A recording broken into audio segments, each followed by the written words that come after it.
Если где-то в столице Татарстана сейчас и жарко, то это на строительстве Большого Казанского кольца. Сейчас на объекте одновременно трудятся 100 строителей и больше 2 десятков единиц спецтехники. Мы работаем сутками, день и ночь. Стараемся каждую минуту не пропускать зря.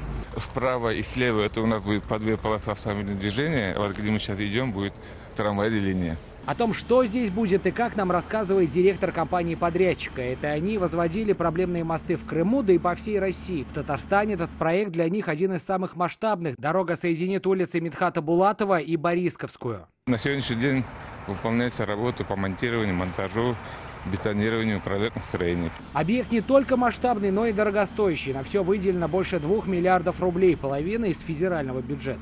Поставлена задача президентом нашей республики, что к 30 августа мы должны будем первый этап завершить. У меня сомнений не вызывает. Вообще сам этот объект, он реализуется в рамках национального проекта «Безопасные и качественные дороги». Патронирует этот национальный проект наш президент России. Обратите внимание, даже отсюда, с места строительства нового моста, отчетливо видно, что на близлежащих дорогах затруднено движение. Совсем скоро эта проблема должна исчезнуть благодаря новой дороге и благодаря новому путепроводу, который, словно невеста до свадьбы, скрывается от нас под вот этим навесом.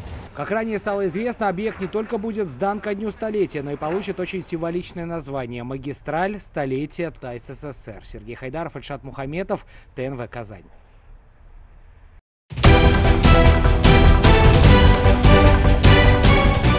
Все новости дня, выпуски программы «Новости Татарстана», программы и фильмы на сайте tnv.ru и на YouTube-канале ТНВ. Подписывайтесь.